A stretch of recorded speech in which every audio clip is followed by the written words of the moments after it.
Hey, do me a favor real quick. Step away from your reloading press for a second. I know, just one more round. But trust me, this is worth it.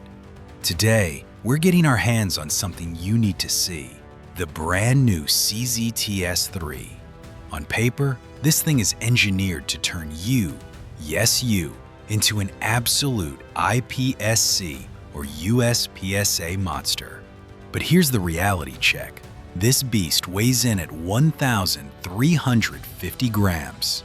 That's just under 3 pounds of solid steel in your hand. So the million-dollar question is this: is the TS3 a genuine competition revolution? Or is it just last year's TS2 Orange wearing a slick new paint job and a higher price tag? Before we put it head-to-head against its biggest rival, we need to crack this thing open and see what's really going on under the hood. Oh, and don't bail early. Stick around until the end, because I'm going to show you a sneaky little part hidden inside the factory box, something most people miss, that completely changes how you can set up your grip. No fluff, let's dig in. All right, before we talk specs, let's talk about the guy who designed this gun. If you don't know the name Eric Grauffel, here's the short version. He's a 10-time IPSC world champion. That's not a typo, 10 times.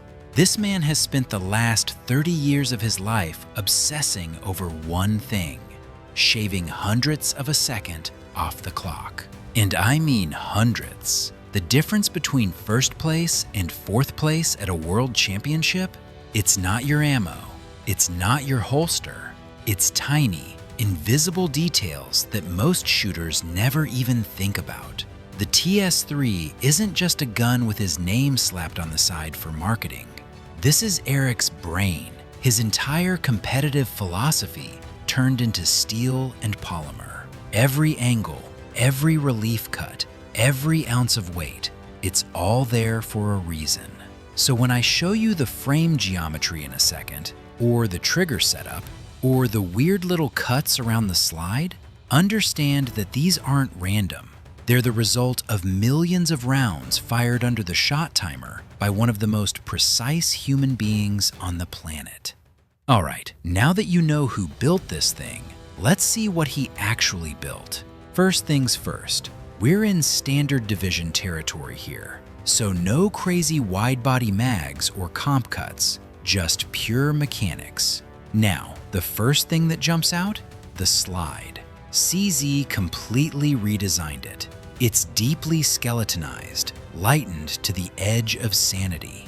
And the cocking serrations are so aggressive that even if your hands are slick with sweat halfway through a July match, your fingers are not slipping. You will get a grip on this thing. But here's where Eric Grauffel's fingerprints are all over this design. Literally. Look at this beaver tail. Look at this double undercut right here beneath the trigger guard. It's been scooped out like someone attacked it with a Dremel and refused to stop. And this isn't just for looks, this is physics. The higher and deeper you can choke up on the frame, the lower your bore axis sits relative to your wrist. And when the bore axis is low, the gun doesn't try to rip itself out of your hands when you break the shot. It stays locked. It stays welded to your palm. Now check out the magazine release. CZ didn't just tweak it, they rebuilt it from scratch. It's hyper-responsive, perfectly positioned for your thumb, and designed specifically for those of you running 1,000 dry fire reps a week trying to shave time off your tactical reloads. But here's my favorite detail, and this is pure Grauffel. See these relief cuts along the frame, right here and here? These aren't decorative. When you're moving fast, like really fast, even the tiniest bit of friction between your support hand and the slide can cause a malfunction or slow down the slide cycle. That costs you time. That costs you points. So Eric designed these specific clearance zones to protect the slide from your own hands. It's obsessive, and it works. Oh, and one more thing. Those old-school Duralumin grip panels? Gone. Now you get these deeply textured G10 scales.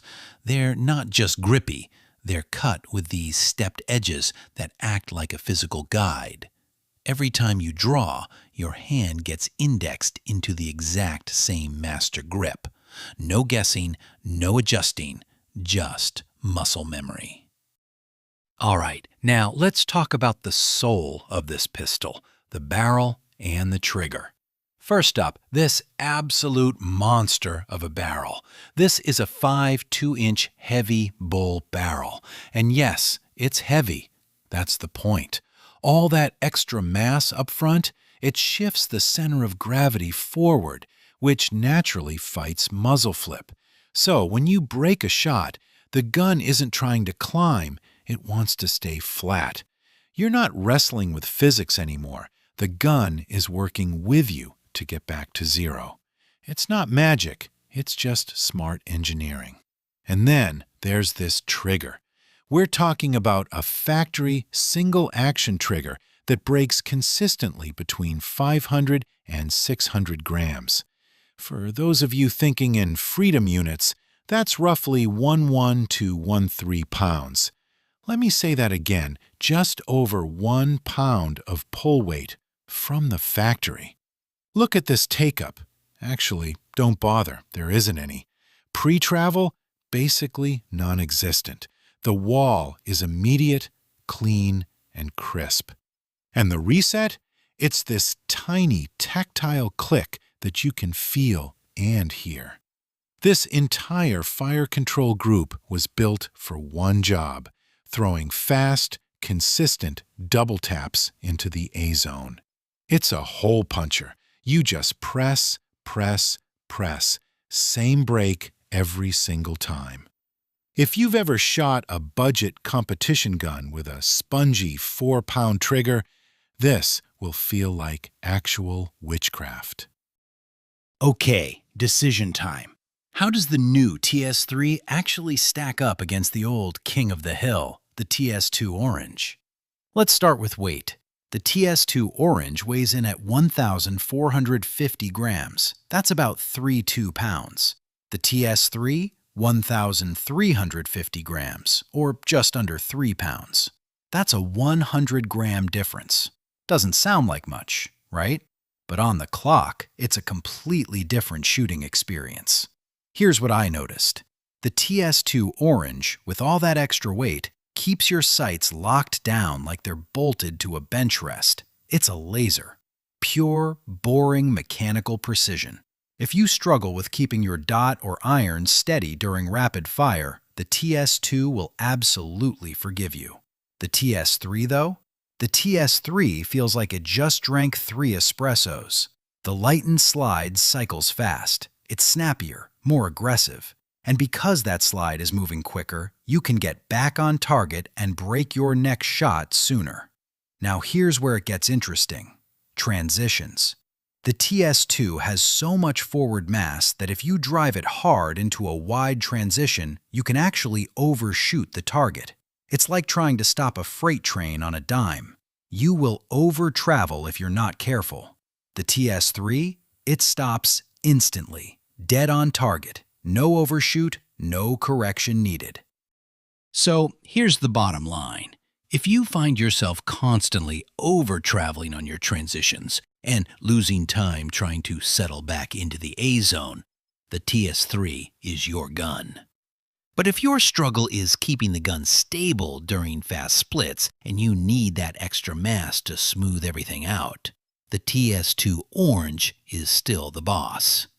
Plus, your wallet might thank you.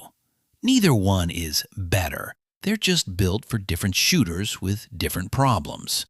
Figure out what your problem is and pick the tool that fixes it. Oh yeah, I almost forgot. Remember that secret part I mentioned at the beginning? Check this out. Tucked inside the factory box, most people completely miss this little guy. This is a specialized slide stop pin, but without the actual external lever. Drop this into the frame and you completely eliminate that external slide lock paddle. Why does that matter? Because now you can ride your support hand as high as you want on the frame without any risk of accidentally locking the slide back mid-stage. It's a pure competition trick, straight from the factory, and most people throw the box away without ever seeing it. Here's the deal.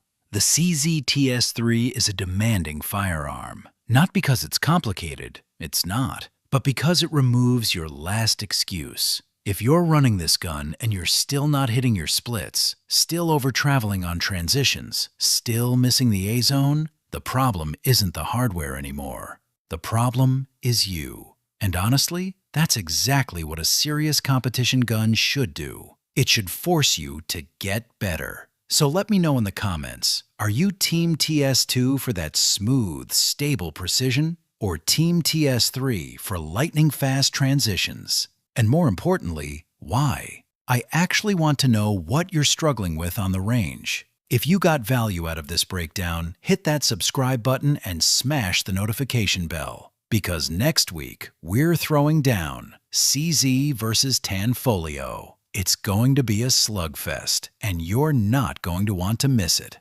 Train smart, train safe, and I'll see you on the range.